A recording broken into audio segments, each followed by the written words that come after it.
السلام علیکم dear students, امید کرتا ہوں آپ سب خیریت سے ہوں گے۔ اللہ پاک آپ کو اپنی حفظ و امان میں رکھے۔ آج ہم یونٹ نمبر 13 روایات کے questions and answers with in the unit Urdu ترجمے کے ساتھ سیکھنے جا رہے ہیں۔ آئیے سٹارٹ کرتے ہیں۔ Question number 1، what does comparing faith to حضرت ابراہیم علیہ السلام at the stake show about true faith؟ حضرت ابراہیم علیہ السلام کو آگ میں ڈالے جانے سے ایمان کی کیا حقیقت ظاہر ہوتی ہے؟ Iqbal compares true faith to the courage of حضرت ابراہیم علیہ السلام who remained firm even when he was thrown into the fire۔ Iqbal حقیقی ایمان کو حضرت ابراہیم علیہ السلام کے اس حوصلے سے تشبیہ دیتے ہیں جو آگ میں ڈالے جانے پر بھی متزلزل نہیں ہوا۔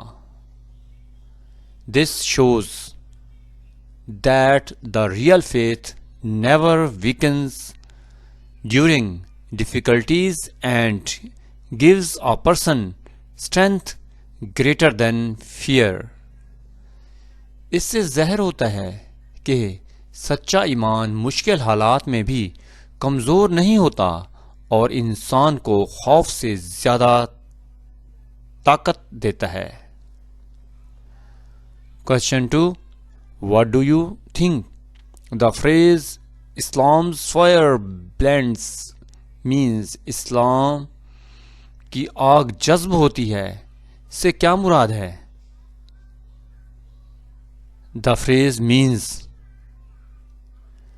that the spiritual passion of Islam mixes with different nations and cultures, giving them unity, strength and direction۔ اس کا مطلب یہ ہے کہ اسلام کا روحانی جذبہ مختلف قوموں اور تہذیبوں میں شامل ہو کر انہیں اتحاد، طاقت اور مقصد دیتا ہے۔ Islamic values create harmony wherever they spread۔ اسلامی اقدار جہاں بھی جاتی ہیں وہاں ہم آہنگی پیدا کرتی ہیں۔ Question number 3، What happens when Muslims lose love's madness؟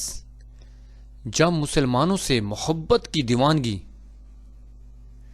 ختم ہو جاتی ہے تو کیا ہوتا ہے؟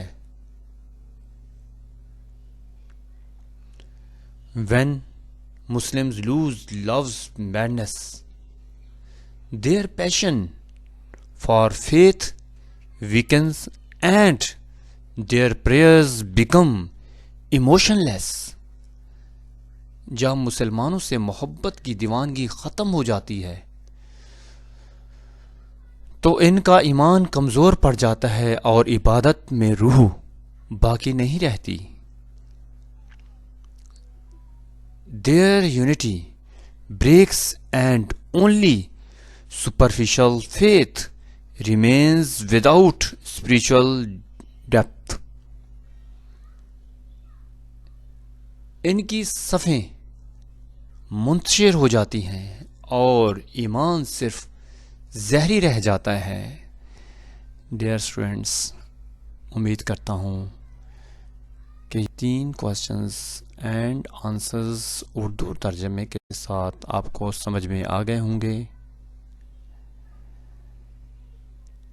اگر آپ میرے چینل پر نئے ہیں تو چینل کو سبسکرائب کریں، لائک کریں، کامنٹ کریں اور اپنے دوستوں میں شیئر کریں۔ انشاءاللہ نئے لیکچر کے ساتھ کل ملیں گے۔ اجازت دیجیے، اللہ حافظ۔